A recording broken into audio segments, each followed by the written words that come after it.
O nosso dial não tem fronteiras. Voz e visibilidade é a nossa meta. Aqui você encontra boa música, empreendedorismo, informação e propósito. Vai começar mais uma programação da Rádio Ponto e Vírgula, uma empresa do Grupo Fiorani de Comunicação Integrada.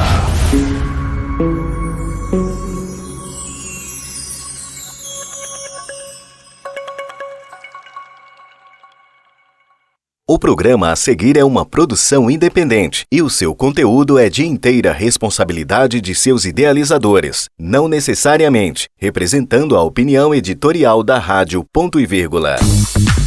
A Rádio Ponto e Vírgula apresenta Na Vitrine da AILA. Tudo sobre o universo do marketing, lançamento de marcas e o mercado publicitário. A apresentação, AILA. Olá, boa noite, boa noite, boa noite. Mais um dia, mais uma terça-feira na Rádio Ponto e Vírgula. Gente, hoje, olha que responsabilidade. Ele tá constrangido, assim, tímido, e eu tô cheia de vergonha, porque eu nunca entrevistei gente conhecida. Eu quase dei uma travada, tava falando pra caramba aqui nos bastidores, porque eu vou entrevistar o conhecido como Guarabira. Nós vamos falar com o responsável da barraca Guarabira, localizado na Feira de São Cristóvão, e que trabalha com os produtos nordestinos. E o demais eu vou deixar para ele apresentar, porque tudo bem que ele esqueceu vários produtos, né? Mas vamos trabalhar com o que a gente tem. Obrigada. É Vando, né? Isso, Mas Guarabira. Mas eu posso chamar de Guarabira? Pode, fica à vontade. Obrigada por você ter vindo, tá? Eu sei que o estúdio fica bem distante. E a apresentação tá linda. Primeiro, conta há quanto tempo você está no Rio de Janeiro? Vamos resumir para a gente poder chegar nos produtos. Há quanto tempo você está no Rio de Janeiro e há quanto tempo você está na Feira de São Cristóvão? Então, eu estou no Rio de Janeiro desde 1996. Cheguei aqui, eu tinha entre 16 e 17 anos. E assim, já caí de paraquedas na Feira de São Cristóvão e nunca mais de lá saí. Ela já era lá dentro ou do lado de fora? Não, era do lado de fora. Eu cheguei aí, uma tenda azul gigantesca, né? Isso. E já paguei alguns micos ali, cara, adolescente. Aí eu ia... Minha mãe tinha um apartamento em Cabo Frio. Aí tinha que... Lembra aquelas vans? Luzes, Cabo Frio, então. Aí quando a gente chegava, tinha que esperar encher, né? Aí... Nossa, quando eu tinha que ficar esperando encher, eu ia lá pra feira do lado de fora brincar com as amigas e voltava. Então, assim, conheço a feira desde aquela época. Vando, esse tempo que você tá aqui na Certa, você deve ter tido altos e baixos. E você mencionou agora, estávamos conversando, que você tem 3 unidades já. 2 no mesmo local, que é dentro da feira, e uma no mesmo bairro.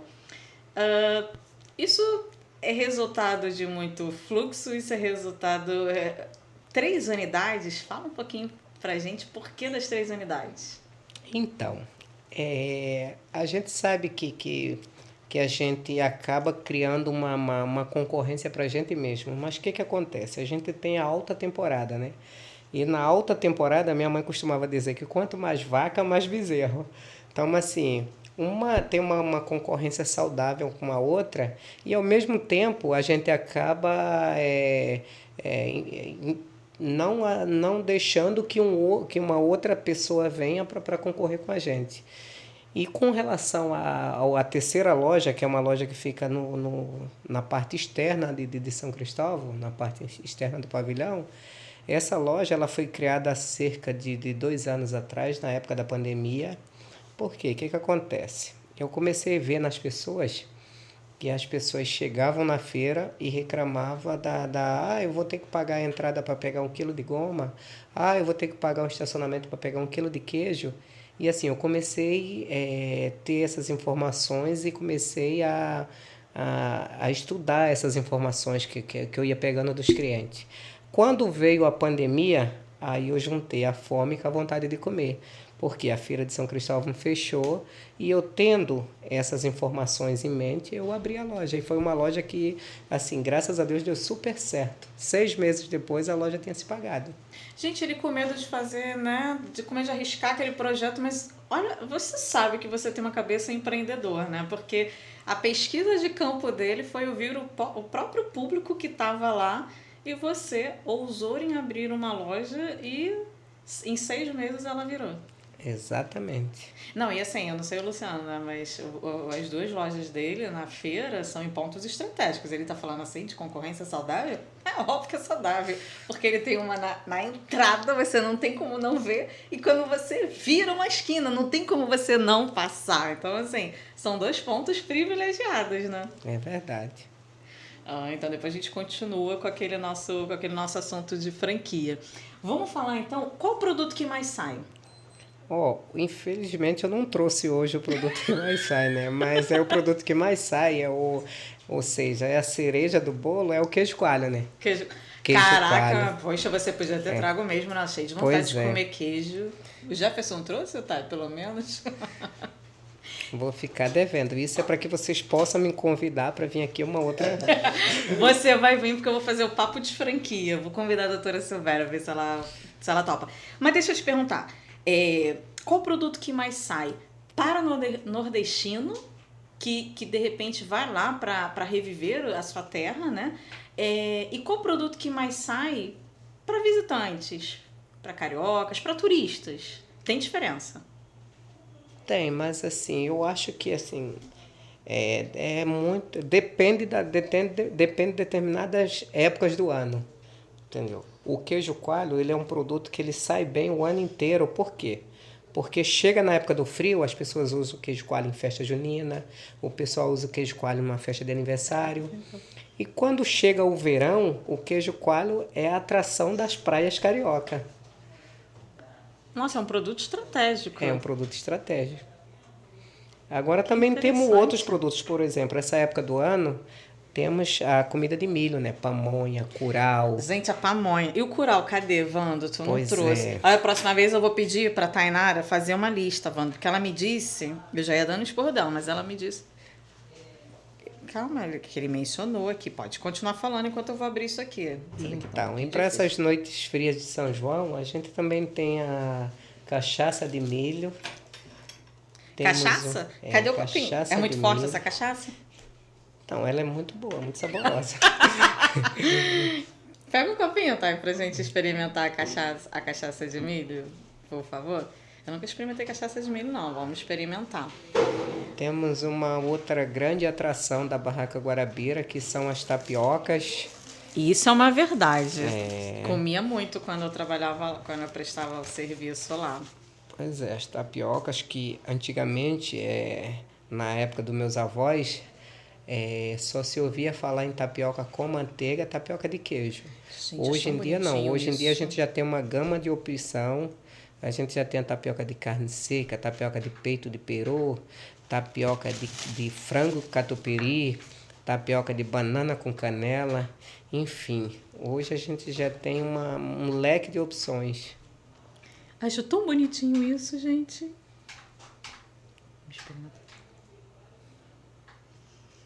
Gente, isso aqui tá uma delícia. Tu vai querer agora, Luciano?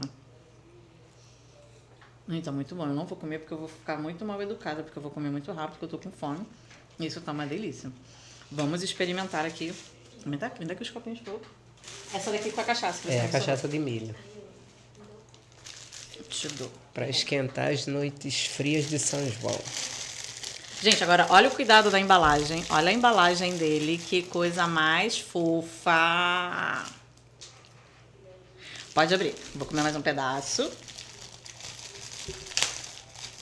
Fala um pouquinho dos obstáculos até você chegar a esse sucesso, Guarabira.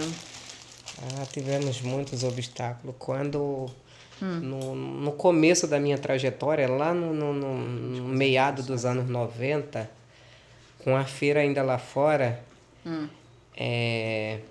a gente encontramos muitas dificuldades naquela época.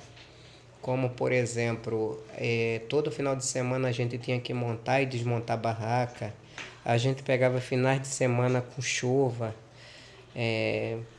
madrugadas intensas de temporais, e a gente, naquela época, a gente tinha que dormir em boleia de caminhão, tinha que dormir em cima de caminhão, era assim, era uma coisa de louco. Quando estava frio, a gente dormia na boleia do caminhão. Quando estava calor, a gente forrava um papelão e dormia na carroceria do caminhão. Mas aí o tempo foi passando, graças a Deus, e quando chegou, acredito que no final dos anos 90 para o início dos anos 2000, aí o presidente naquela época, o Agamenon de Almeida, ele teve a ideia de trazer uma empresa para fazer um projeto para transferir a feira para dentro do pavilhão de São Cristóvão, que ali já existia. E assim, a gente achou que naquele momento era uma coisa impossível de acontecer. Mas enfim, as coisas foram acontecendo e ali que as dificuldades foram aumentando. Por quê? Porque conforme eles começavam a fazer obra numa parte, jogava todo mundo para outro lado. Quando eles viravam a obra para o outro lado, jogava todo mundo para cá. E ficava levava a gente uma semana, a gente estava de um lado, na semana seguinte a gente estava do outro lado. E a gente chegava na semana seguinte, a gente não sabia aonde que a gente ia trabalhar. Mas enfim, graças a Deus o pavilhão de São Cristóvão foi inaugurado no dia 20 de setembro de 2003 e foi um sucesso. E graças a Deus, até hoje, com toda a dificuldade, eu acho que a Feira de São Cristóvão, hoje com o pavilhão de São Cristóvão, é uma outra realidade. É uma evolução, né? É uma evolução. Engraçado, você falou isso, eu quase me emocionei, mas eu segurei. Não que a minha mãe não dormia assim, nessas condições. Mas é forte, né? Mas vamos experimentar. Mas a minha mãe criou a mim. Tu vai experimentar? Tu vai experimentar? Eu vou provar. Tem como não provar. Minha mãe não dormia, como você falou, mas a minha mãe criou a mim, 2 irmãs e 3 sobrinhos, porque os pais deles faleceram quando eles eram pré-adolescentes, né? Claudinho vai querer não, né? E a minha mãe trouxe os 3 pré-adolescentes para o Rio de Janeiro. E minha mãe educou, pagou escola, deu tudo o que pôde, vendendo pipoca. E a lembrança que eu tenho muito forte é até ela acertar o ponto fixo, e cada dia ela estava num lugar. E eu lembro que, na verdade, hoje, graças a Deus, ela não trabalha mais, mas isso que você disse, sol e chuva, impressionante. Eu podia estar onde estivesse. Quando o sol estava muito forte, eu ficava imaginando ela trabalhando debaixo do sol. E quando estava chovendo muito, eu falava, caraca. Aí ela teve uma cena uma vez que usava, né, os guarda-sóis. E uma vez eu lembro que eu cheguei lá no ponto e tava ela segurando, sabe, o guarda-sol assim. Então, assim, as pessoas não sabem E minha mãe conseguiu criar a gente num bairro bom, que é o Recreio e tal. Deu uma casa legal lá. Mas as pessoas, às vezes, veem o resultado e não veem como se chegou a esse resultado, né? Ou seja, as pessoas muitas das vezes querem seu diploma, mas não querem suas cicatrizes, né? Gente, é bolsa, é um perigo. E vamos mudar de assunto que eu estou emocionada. Essa cachaça é de qual estado? Na verdade, essa cachaça, ela foi feita justamente para atender a Feira de São Cristóvão. Ela é feita aqui no estado do Rio mesmo, se eu não me engano, mais aqui Tá igual o Misch que o André foi fazer. Na Serra de Petrópolis. Na Serra de Petrópolis, e assim, foi um empreendedor que viu a necessidade que nós tínhamos de produtos de milho para essa época de festa junina. E assim, dentre outros sabores, claro que ele fabrica outros sabores, mas aqui é um sucesso hoje, que é uma realidade, é a cachaça de milho. Essa aí é top dos top. Agora vamos falar de outro produto, então, que eu sei que é um sucesso, e você vai explicar como, da onde vem, de qual estado, porque eu sei que nordestino adora isso. Tu lembra que quando eu tava lá, né, eu fazia as compras para minha mãe, né? Umas coisas que eu lembro muito dela aqui. Fala sobre esse... É bolo de puma isso, né? Bolo de puba. Puba. Gente, não, olha a embalagem dele, que bonitinho. Gente, bota mais cachaça pra mim. Gostosa isso, não? Boa. Eu não posso experimentar essas coisas, não. Vamos. É boa, menina. O que que é puba? Ah, Puba. tem ali, né? Puba é a massa da... Puba, na verdade, é a massa do aipim ou da mandioca, a fermentada, né? Porque as pessoas, para preparar esse bolo, eles colocam a mandioca na água e deixa ela durante uns 4, 5, 6 dias, dependendo da temperatura. Obrigada. Para ela fermentar e só daí poder lavar ela e preparar o bolo. E esse bolo, ele tem umas características diferentes, porque são coisas que só a natureza explica, né? Ele, depois de pronto, ele separa essa parte branca, que no caso seria a parte que faz a farinha, dessa parte mais cremosa. Que essa parte mais cremosa é a goma, a parte que faz a tapioca. E dependendo da temperatura do forno, ele faz esse trabalho aí de separar só com a temperatura do forno, sem nenhuma outra... Isso veio de qual estado? É o bolo de Pernambuco. Ele é tradicional de Pernambuco. Eu sou muito pernambucano, porque eu não sabia. Lá ele é conhecido como bolo barra branca. Bolo barra branca? Bolo barra branca.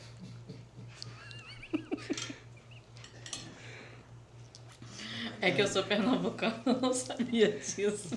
Eu vim pra cá com 5 anos. Lá né? de Bezerros, em Pernambuco. Conheço menos ainda, só voltei lá 2 vezes. O que tu quer, Luciano? Quer o bolo? Vou pegar mais um pedaço.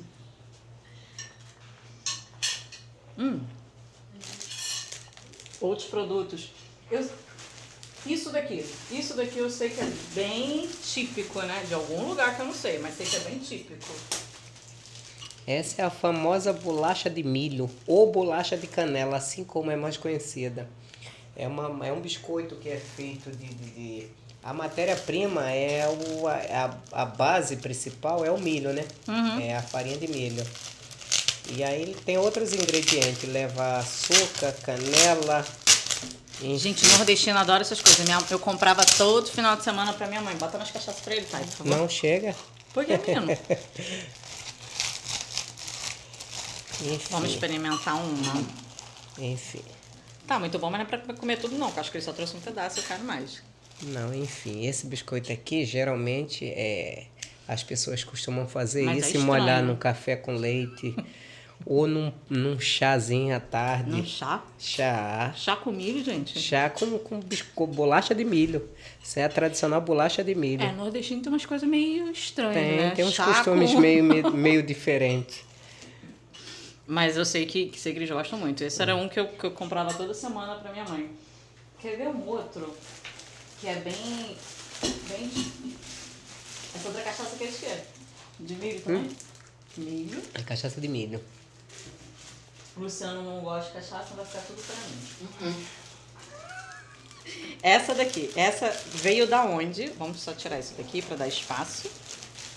Então, na verdade, as primeiras que surgiram foram a bolacha de canela ou a bolacha de água e sal. Só que com o passar do tempo, eles começaram a ver que que eles precisavam inovar.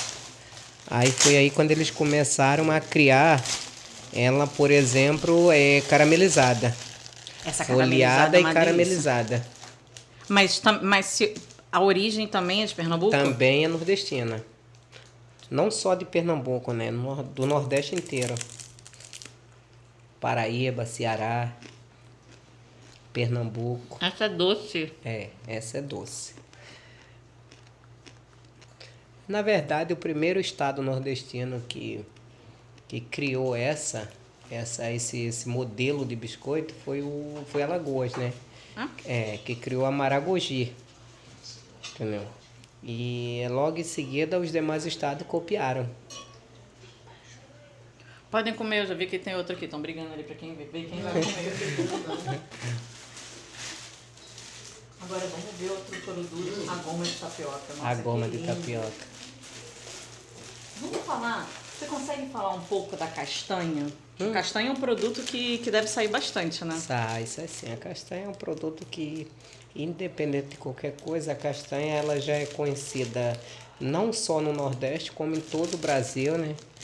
E a castanha ela é rica em fibra, e tem várias proteínas, e por isso é uma castanha, assim como as rapaduras, elas são bem procuradas por pessoas que, pelos atletas, né? Pessoas que fazem algum tipo de atividade física. Você acha que as pessoas dão preferência em comprar a castanha em barracas nordestinas por acreditarem que elas são mais original, digamos assim? Sim, acredito. Não só acredito, como tem uma certeza que não é lenda, não é mito, é uma coisa que realmente faz todo sentido. O que acontece? Conforme com o passar dos anos, as coisas se evoluíram muito. Então, assim, hoje você já consegue comprar a castanha de caju industrializada, que é uma castanha de caju que é assada em fornos industriais. E assim, aqueles fornos industriais, eles sugam totalmente o óleo da castanha. Então, assim, quando você tem uma castanha 100% natural, você vê que você consegue manter ela com Pode apontar para aquela câmera ali, ó. você consegue manter Pra cá. Pode... você Vira consegue tua marca, manter vira tua ela marca.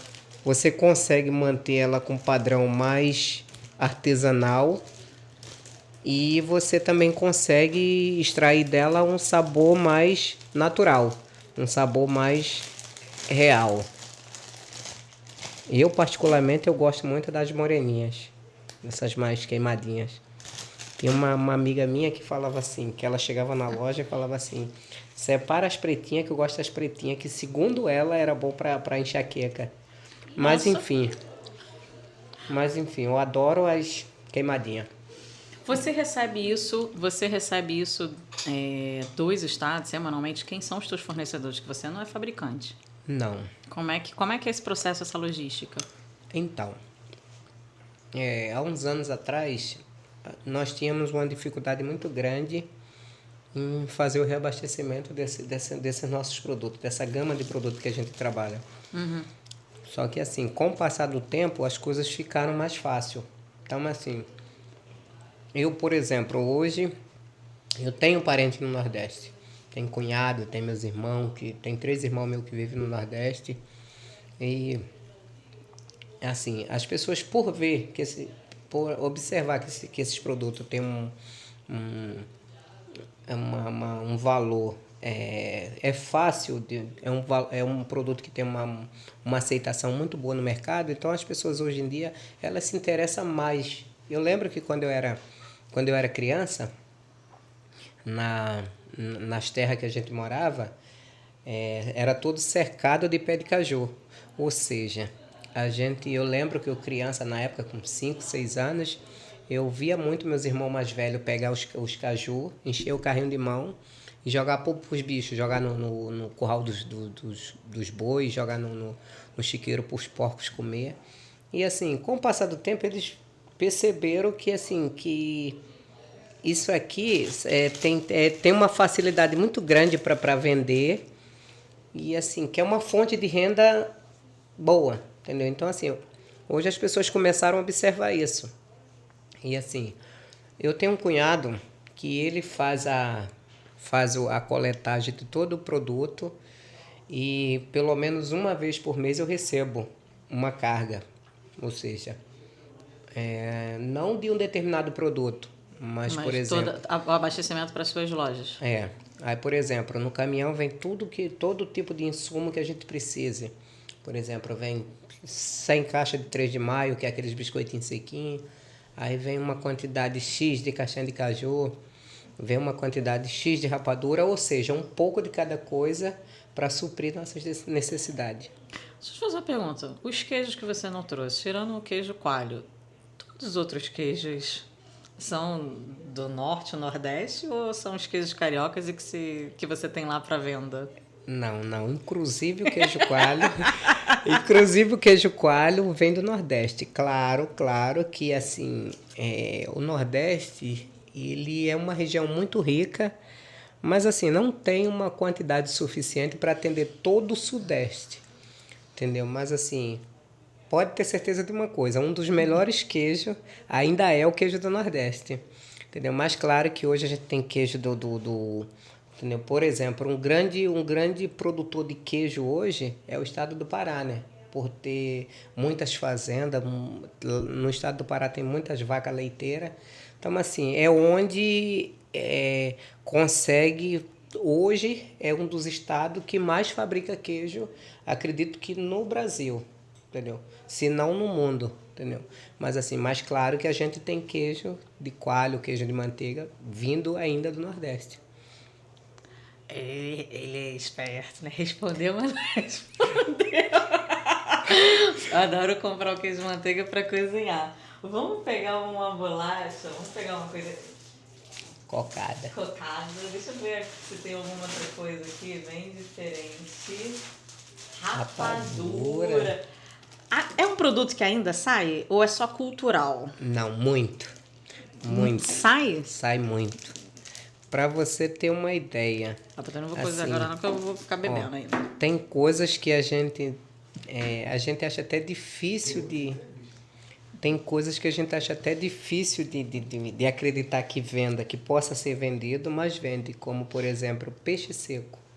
Menina, sabe o que eu ia te perguntar? Tu vai me fazer outra entrevista, né? Eu queria Quantas vocês quiserem. Eu queria fazer aqui, Thay, vamos alugar, gente, vamos pegar o auditório, a gente faz uma mini barraca, literalmente, para pegar um pouco de tudo, desde os teus remédios, aquelas coisas. Eu queria muito falar sobre aqueles remédios naturais que se vende lá, é uma coisa que eu acredito muito.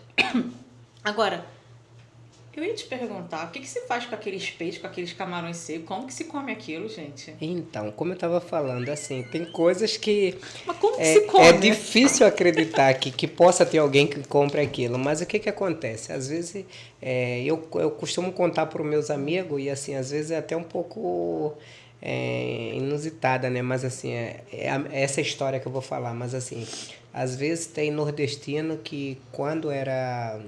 No tempo de infância dele, eles não tinham o que comer. E assim, eles comiam peixe seco, comiam tocinho de porco, essas coisas, porque não tinha opção. E hoje eles comem, aí, por exemplo, aí hoje você chega na região sudeste, são pessoas que vieram lá do nordeste, em outras décadas, mas assim, são pessoas que assim, enriqueceram no Rio de Janeiro, mas assim, mas não perde suas origens. Às vezes é um cara que hoje ele tem condições de comer caviar, mas ele quer comer o peixe seco para lembrar... Mas aquele peixe seco, aquele camarão seco, se come, pega e come ou é... Ou não, tem... geralmente o peixe seco não. O peixe seco faz igual bacalhau. Dessalga ele. Tá. Dessalga ele, pode fazer ele empanado ou cozido, o peixe seco. Com relação ao camarão, eles montam um prato, né? Monta prato, monta os quitutes, né? Aqueles acarajé. Entendeu? Tá. Entendeu? Mas assim, mas não quer dizer que não possa também pegar e comer como aperitivo e outras coisas mais. É estranho, eu já virei acho que eu já virei um pouco carioca. Vamos lá, sendo nordestino, tendo uma barraca nordestina no Centro de Tradições Nordestinas, mas estando no Rio de Janeiro. Qual a maior estranheza, um fato, um acontecimento, uma cena, o que mais te causou estranheza nesse tempo vendendo produto nordestino no Rio de Janeiro? O que mais me causou estranheza?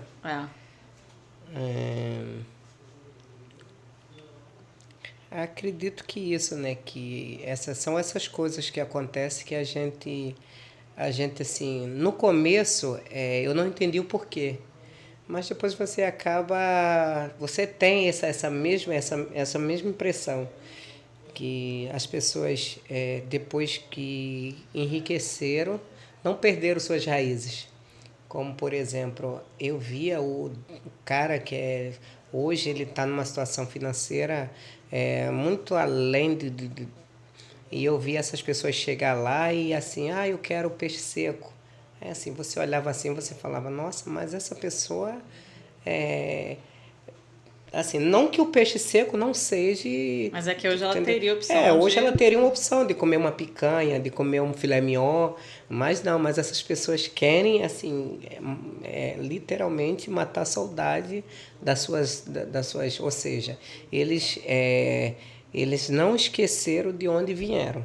Entendeu? Então, assim, isso nos causa assim, uma certa... Mas com o tempo a gente entende que tudo isso é normal e que faz parte do cotidiano do nordestino. Se você tivesse que... Eu não sei se você tem esse número, ou se você tem essa percepção, ou se você tem uma opinião, mas hoje a feira, ou especificamente a sua barraca, né, que é chamada de barraca lá, atende mais o público nordestino ou são turistas?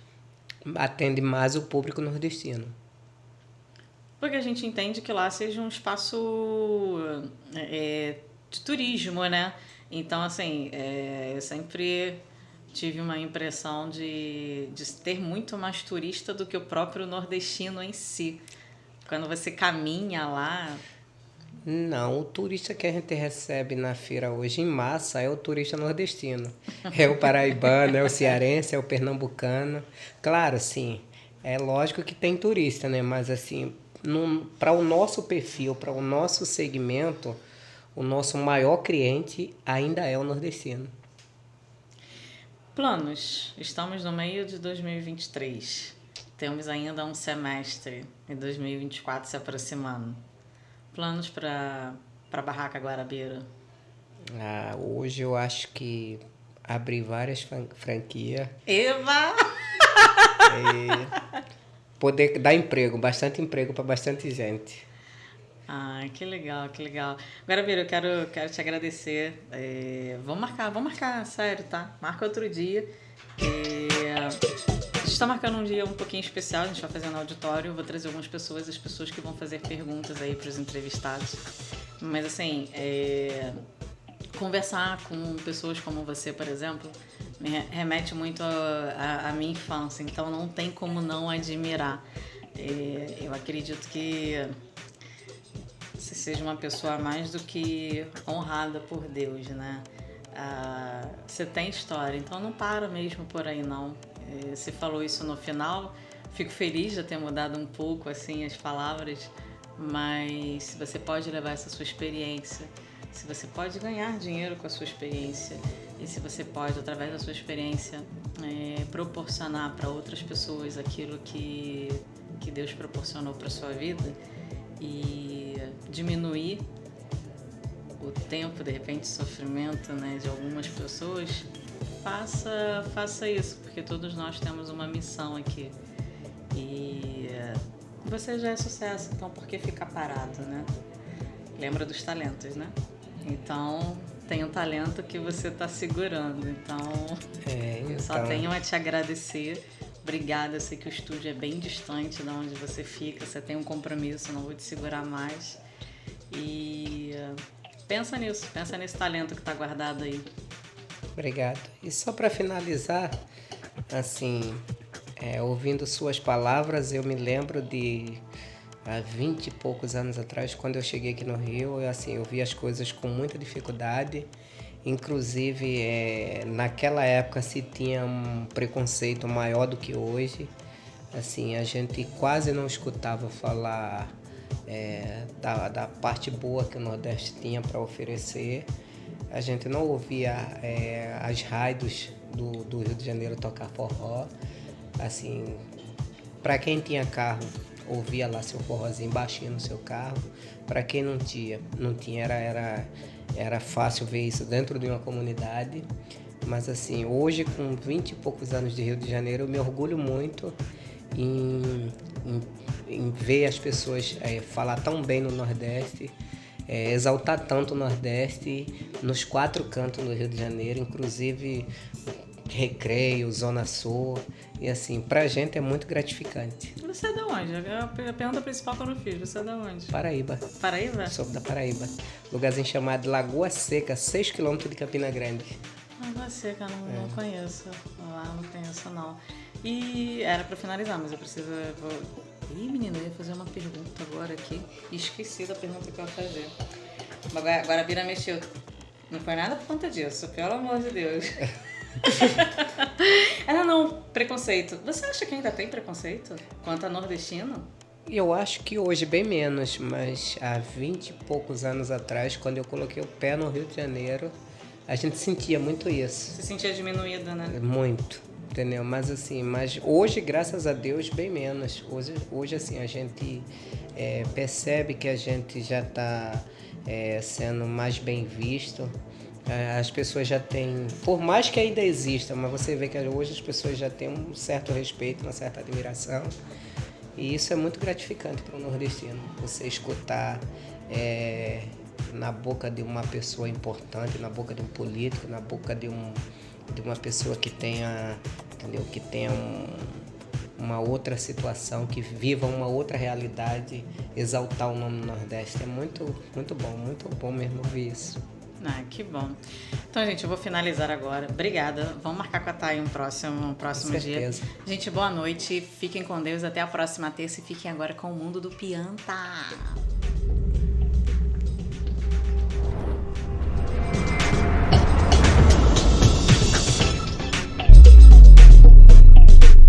Rádio Ponto e Vírgula, porque não acaba aqui.